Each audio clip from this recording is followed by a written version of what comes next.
8 to 12 a day. 8 to 12 a day. Woolie and I were talking about diapers immediately prior to the start of recording.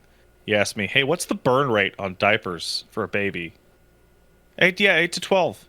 Wow. You know, sometimes a little low, sometimes a little high. For But then some, I just, you know, I, that's, for some reason, I just thought like, oh, well, one per bathroom usage, and like that, what? Like a human? yeah, like a human, you know. Not like a tiny form So of poop-based terror? I was thinking like 2 or 3 after, You're fucking you crazy. know, input output. Holy shit.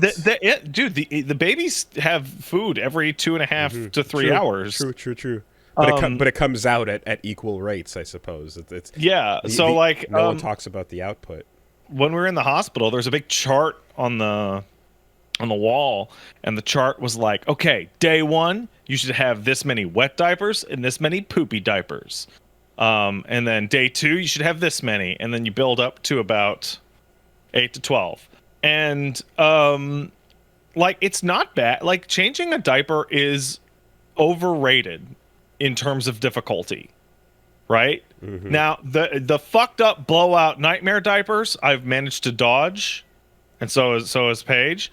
But those are not going to be every day. I hope not. Eventually, but the changing a regular diaper is 5 minutes out your life, and Yeah, it's just poop. but I think Um, the image that created it being overrated is Donald Draper trying to do it with one hand while he's got a whiskey sour in the other and a yeah. cigar lit, and like, oh, well, Well, that's a I mean different task. as I am sitting here as a man, and I'm talking to you as a man, my dad changed the occasional diaper, but like in general, everyone from the generation before us, we would just not change diapers at all. In the 70s, it was like less than, I think, 10% of dads had changed one diaper, right? And so, like, when we watched like TV and shit like that, we got to see sitcom things of, oh, dad's got to change the diaper. Oh no, what's gonna happen? Oh my god, it's ever. And it's like, no, it's like 2 minutes, man. Also, how much of that is leftover energy of the years when diapers were made of cloth and you had to go rinse and put them out and put a new fresh one on? So, people Diaper still tech use has evolved. people still use cloth diapers, and you save a lot of money off of disposable, I get it, but but you have traded time, a lot of time, a lot of time, and also like, the wash, because like back at the time I'm referring to is a time when you'd have to then go like get the washing block out, and you'd have to like rinse it and then grit and do the proper scrubbing. I mean, We had really, those in people Grenada. use cloth diapers right now. Oh yeah, no, I know, but I mean, I'm just saying. But right now, in today's day and age, like you're not gonna grab that diaper and then throw it in the washing machine, No, load it up. you gotta right? rinse it out. There's and a step in what between to the whole thing. to make it a little less. I'm like, not. I'm not insane. used. I'm not gonna use. No. I'm So gonna use disposable diapers forever. Yeah, you're saving money, but like at what cost? There's time and there's Time has value. And the other thing about cloth diapers, and this would be my nightmare, is that if the baby poops hard enough and fast enough, there's the possibility that you're gonna hit like your limit on what cloth diapers you have available. And then what do? You just put them in a little garbage bag? That's not gonna work. Oh yeah. Also you were mentioning earlier that you got you stopped blocking too early in the combo, and Yeah. the fresh diaper got resoiled almost. Oh yeah, immediately. no, you'll change if you're like, oh, I gotta be Yeah. right on this for baby. You change baby, and then baby looks at you, and before you even have the clasp on the new diaper, blah, Yep. And then you change that diaper and you do it again, blah, and you're like, so when baby shits, you kind of look at baby for a little bit and you search his eyes. You got reset. To That see if- the baby did a reset on you. Because you're looking at resets. him and you're like, you're trying to ascertain what's in a creature's stomach based on their face, and like, and you look and you're like, is there like, is their eye twitching? Is there like a scrunch of the face? Are they doing a little? And if so, you can wait. You can wait a minute because you're going to shit that diaper again. Anyway, All right. babies are cool. Got the dog back. Dog is back in the house. Dog and baby have met. It is adorable. Mm-hmm. It is. We can't have the dog licking the baby right now because the baby is like a month old or just a little less, and the dog is disgusting and awful. Mm-hmm. So they've like chatted. They've talked to each other. And every time I got the baby in my in the crook of my arm, the dog tries to sneak like tastes of the baby's feet. Like the dog will my bulldog, right? English bulldog, and he's got a big stupid fat head, but they have really weirdly long tongues. So the dog will like crawl on the couch towards us, and I'm like, no, stay. And then he'll like extend his leg to his head to the maximum distance, and just try and like lick the baby like the baby's a popsicle. Nice. It's disgusting, but it's very cute. There's gonna be a point, Otherwise, yeah, dog's totally chill. there will be a point where as baby grows, they're on the way up. Baby and dog will hit the same level of awareness. Yeah, And that's going to be weird. That will be the key moment, right? Yeah, Finding the exact cross point. I had the other day, I had baby in my right arm, like just cradle him, got my hand under his butt, kind of crooking the arm, and the dog crawled on my lap. And then they both like looked at each other for like 10 minutes, and then baby started kicking the dog in the head. And then the dog looked at me like I'm going to stop the baby. And I'm like, dog, your head weighs 4 times as much as the baby. You're fine. Don't give me sad puppy eyes cuz an infant is kicking you in the brain. Geef's It's like, adorable. Bro, what the fuck? Talk to your boy. No. Talk to your mans, dog. No, baby gets a free pass. No, that's one of the reasons we got an English bulldog, because English bulldogs are extraordinarily tolerant around small children. Like nice. you see their fat, ugly face, right? And so people like to mess with their jowls. Babies like to mess with their jowls, and babies like to grab dogs' eyes and suck on their nose and all that weird shit. He's not gonna give a shit, so that's gonna be great.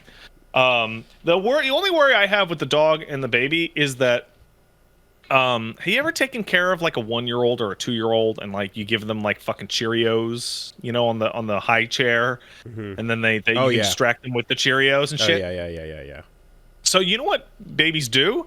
They take that shit and they throw it right on the fucking floor. Tossed. Absolutely. They take their food, the floor. Yep. This shit, the floor. Correct. And the best part is that like my mom babysat kids, so I saw this happen a lot. If a baby sees a dog, they will recognize that the dog will eat their food, and they will just throw food at the dog. So the dog is going to get fat. Like the dog will gain weight and become fatter.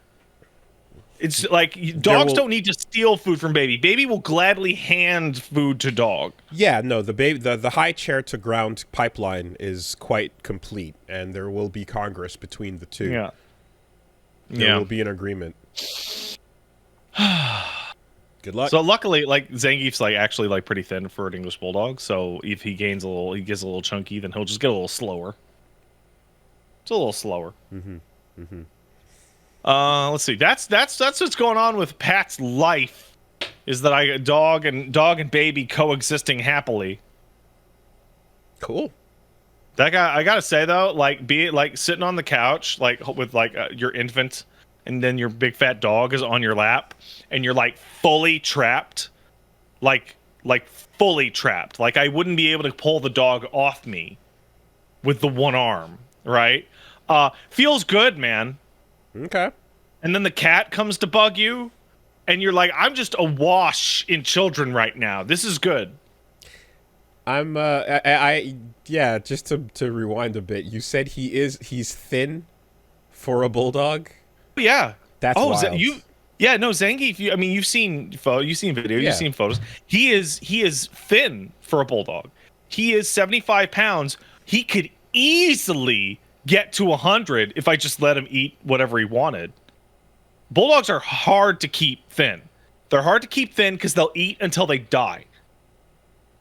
That's crazy. Wow. So somebody in the chat says 75 is thin for his frame. Yes.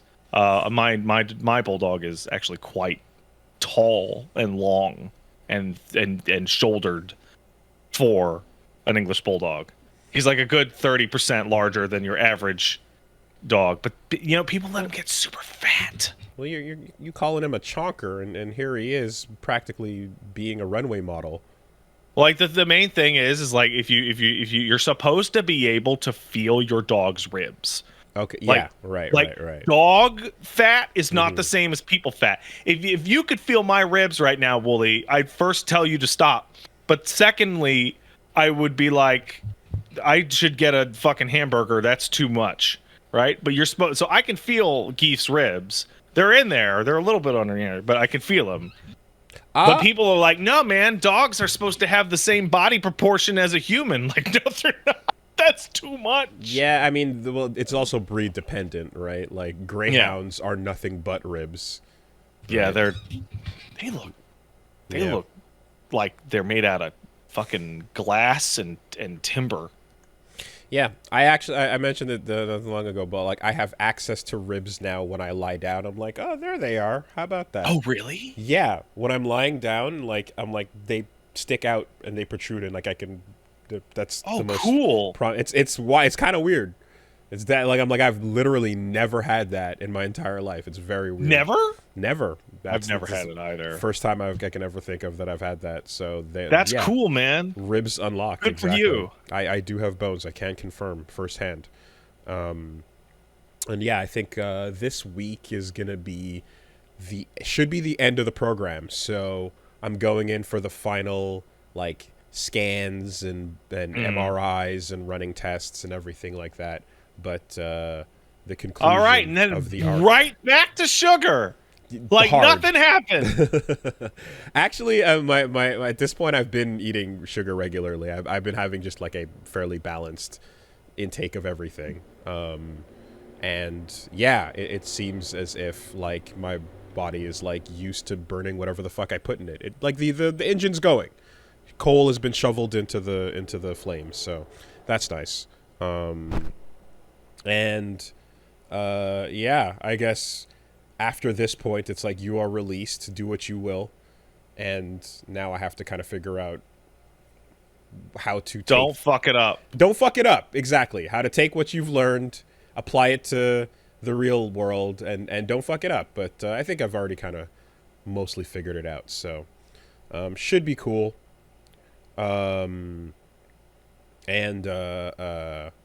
Yeah, well, I got some other things to do. Like I also always wanted to be like, okay, well, once I get smaller, I can get more ink, because I don't want that to be weirdly misshapen once it shrinks on me if I got it while I was big. I mentioned it some time ago as well. So hey, I get tattoos are on your skin part. The skin part can change. So I get to get my reward, which is I've been wanting for years now. So gonna start planning that out as well.